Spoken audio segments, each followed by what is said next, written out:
जय श्री राम भक्तों।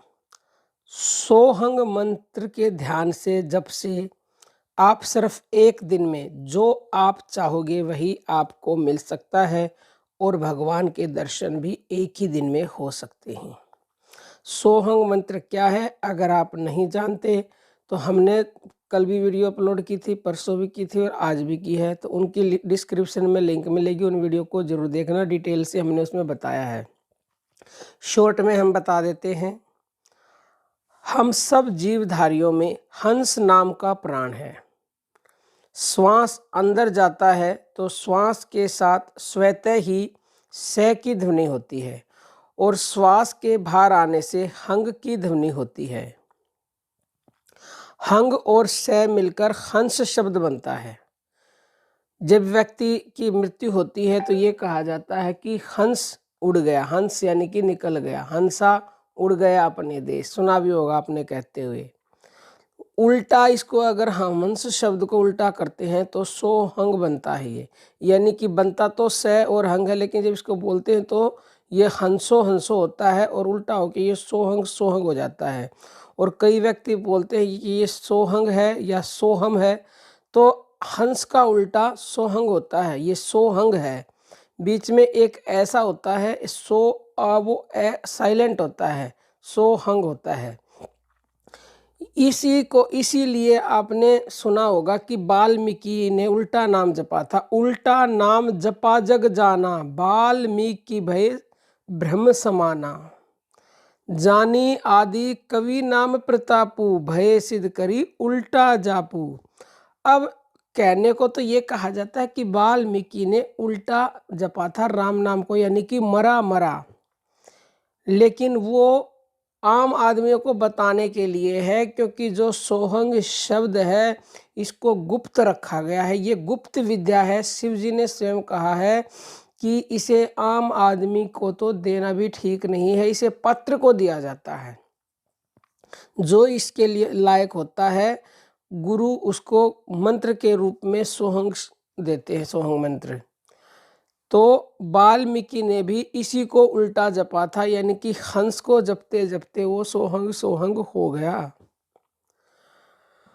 और भक्तों, ये सोहंग शब्द परमात्मा है और किसी भी शब्द को परमात्मा नहीं कहा गया है।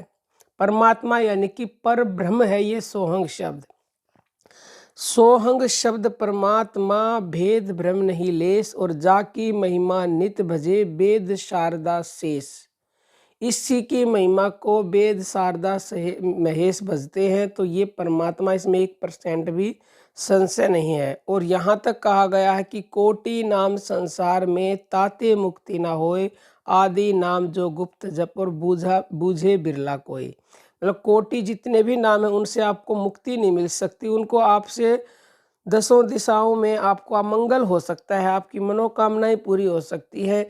आप जिस भी देवता को भजोगे उसी देवता की आपको प्राप्ति होगी, उसी के लोक में आप जाओगे। लेकिन सोहंग शब्द का अगर आप ध्यान करते हो, सोहंग मंत्र का, तो आपको मुक्ति मिलेगी और आपको जन्म मरण से छुटकारा मिल जाएगा। यानी आप उस एक ईश्वर को प्राप्त होगे जो पर ब्रह्म है, उसको, सबसे जो ऊपर है। बाकी तो सब अवतार हैं भगवान के, उस पर ब्रह्म के। तो भक्तों, अब हम आपको ये बता देते हैं किस तरह से एक ही दिन में आप अपनी मनोकामना पूरी कर सकते हो। सभी जीवधारी एक दिन में 21,600 श्वास लेते हैं। तो 21,600 श्वास क्या हैं? जो हमारे अंदर कुंडलिनी शक्ति है, उस कुंडलिनी शक्ति से उत्पन्न जो हो रही है ये श्वासें, ये प्राण वायु, और उसको प्राण वायु को धारण करने वाले को अजपा गायत्री या अजपा जप कहते हैं।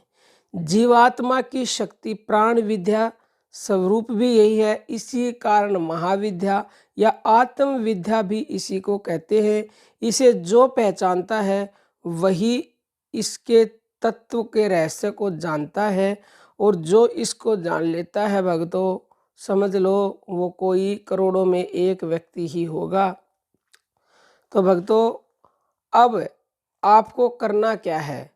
एक दिन में यानी कि पूरे 24 घंटे में जो 21,600 श्वास आप लेते हो, अगर कोई भी व्यक्ति इन 21,600 श्वासों का ध्यान कर ले, यानी कि एक भी श्वास खाली नहीं जानी चाहिए। खाली का मतलब जैसे ऊपर गई और नीचे आई, इसको बस आपने देखना है और मन में बोलते रहो सोहंग सोहंग सोहंग। पूरी के पूरे 24 घंटे 21,600 की 600 श्वासों का आपको ध्यान करना है, यानी कि जप करना है। तो साक्षात भगवान प्रकट हो जाते हैं अगर कोई बंदा ऐसा कर ले तो।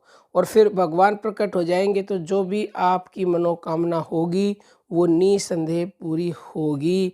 लेकिन भक्तों, ये कितना आसान नहीं है। हाँ, आपने कम की, मान लो आपने आधी कर ली, तो आधी में भी आपको बहुत अधिक लाभ मिल जाएगा। भगवान प्रकट नहीं होंगे तो आपकी मनोकामना तो आधी से भी पूरी होने लगेंगी, आपका जीवन बदलने लगेगा, आपके असंभव कार्य संभव होने लगेंगे।